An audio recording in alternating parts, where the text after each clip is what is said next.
Hey, what's up gentlemen and ladies? Happy Independence Day to Cambodia. So following the news from the Final Fantasy 15 second anniversary livestream that I'm sure you all already heard of, if not you should go watch my previous video to catch up, there's been a lot of information and speculation coming out about Hajime Tabata, Final Fantasy 15, and really just how much of a, for lack of a better word, shit show Square Enix has been in the last year or two in terms of management. It recently came out that Square Enix reported a loss of over $33 million in its latest financial briefing, in part due to Luminous Productions, which just wow. Now before I get too deep into this, there's just a couple of things that I wanted to clarify because I know that people in the comments of my last video seem to be pretty confused on a few of these topics. For one, Luminous Productions was not the primary team behind Final Fantasy 15, okay? That credit goes to Business Division 2, which was formed all the way back in 2013 after the change of presidency in the company, where they formed like all of the different business divisions, which included Business Division 1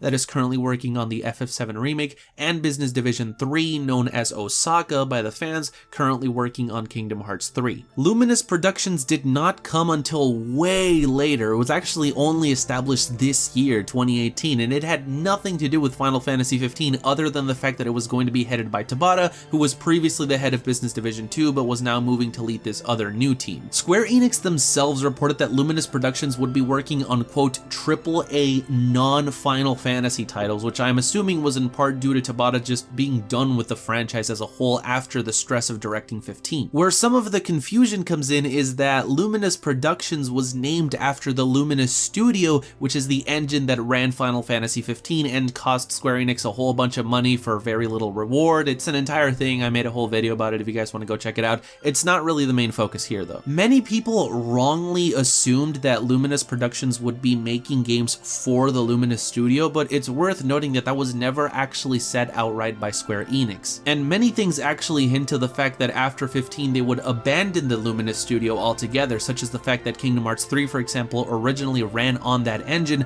but was then switched to Unreal 4, and also the Final Fantasy 7 remake began development with Unreal 4. Like, don't get me wrong, I would buy that the engine of Luminous cost Square Enix $33 million in losses, but the actual Luminous Productions team that was established earlier this year and hasn't even announced what they're working on since they're still looking for people to hire? How on earth could they lose so much money just like that? It makes me really question if some of these articles really understand what it is that they're talking about, or if they just saw the word Luminous and assumed that it was all the same thing. Now, I'm not gonna say that Square Enix isn't completely not to blame for this. They could have picked literally any name in the world, but instead they went with the one that they already used on a failed game engine. Having an engine named Luminous Studio and a team named Luminous Productions would be about as stupid as having an engine named Crystal Tools and a team named Crystal Dynamics, but nobody would ever be that dumb, right? And surely no company would ever make that same mistake twice, right? However, if these reports are to be trusted, then I think that we can kind of start to get a bit of a different story from Tabata,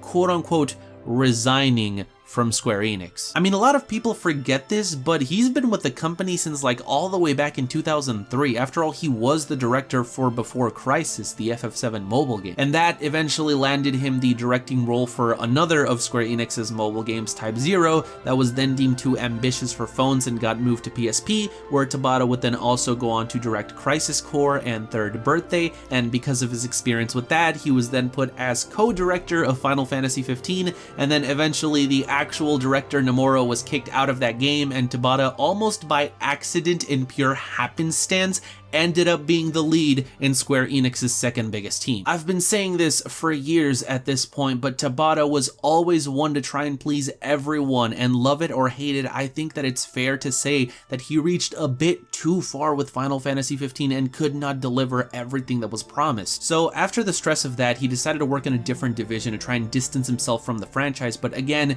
if these reports are to be believed, then that ended up costing the company several $1 million in losses, because it wasn't all just Luminous, okay? It was just a notable percentage of it. And you can kind of start to see where he was coming from in leaving the company, or maybe even the company, let's just say, strongly encouraging him to look for other opportunities. Many people were disappointed with Final Fantasy 15, and in particular those that were waiting for 10 plus years, but it's worth noting that many people also loved 15 and were really torn up when they heard the news of Tabata leaving. It really seems like the general consensus is one of two opinions. Either A, Nomura would have never gotten the game done, he ruins everything that he touches, Tabata saved the project, and we're lucky that it turned out as good as it did, or B, Nomura's original vision was the best thing that Square Enix has ever put out, and all that Tabata did was come in and ruin that with dumb crossovers and product placement. And I get the feeling that, like in most cases, the true answer lies somewhere in the middle. For one, let's stop pretending that Tetsuya Nomura is a god, okay? The man has only ever directed two things: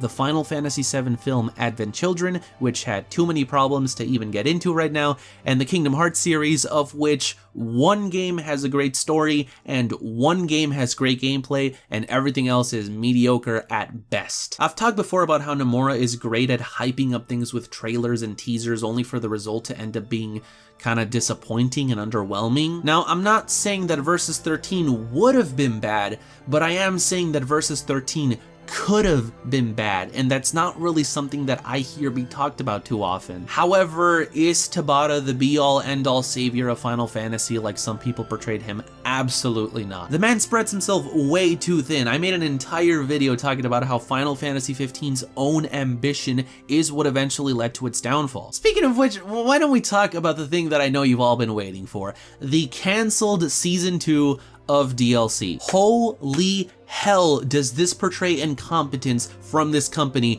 if you couldn't already tell. I mean, remember back when Final Fantasy 15 was delayed because they couldn't finish the game in time, but they passed it off as them wanting to incorporate a day one patch into the game, only for the game to end up having a day one patch still anyways. Or how every Kingdom Hearts fan aggressively defended the supposed 2018 release date for KH3, only for the game to be pushed back to January of 2019. Or how about the fact that both the Resident Evil 2 remake and the Final Fantasy VII remake were announced at the exact same event, and Resident Evil 2 is coming out in January. Meanwhile, we have yet to see FF7 since 2015, over 3 years ago! In fact, Resident Evil 2 is actually coming out on the exact same day as Kingdom Hearts 3 and will absolutely crush it in terms of sales. Almost like a spit to the face of Square Enix and how incompetent they are as a company. And now, back in PAX East, you promised 4 DLC episodes by the spring of next year. DLC episodes that, may I remind you, they had already been teasing for the better part of last year and that everyone expected to come out this year, but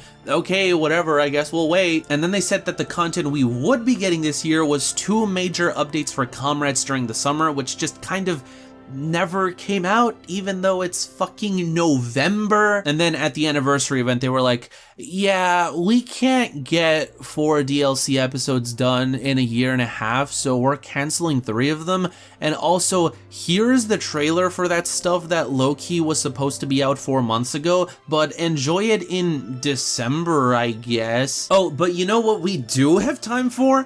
A Final Fantasy XIV collaboration, and a Tomb Raider collaboration, and a Terra Wars collaboration, and an Assassin's Creed collaboration, and a Tekken collaboration, and a Forza collaboration, and a Sims collaboration, and a Half-Life collaboration. We didn't have time for all those, but like, oh, Episode Luna, what do you think, we're made of money? For the last 4 months, they've been paying us in cup noodles. And thus, this is how it ends, you know? Even if 15 got no content after its first season, it was just episode Gladiolas, Prompto, Ignis, and Comrades, that still would have been more dignifying than this. Because now, we don't finish with a bang, we don't finish with everything coming together, we don't finish with a celebration of everything that was achieved, we don't finish with a fond look back of the time that we spent with this game.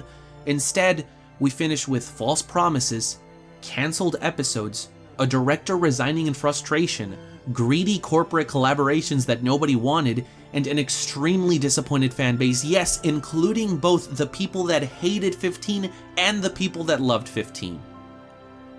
What a fucking way to go out, am I right?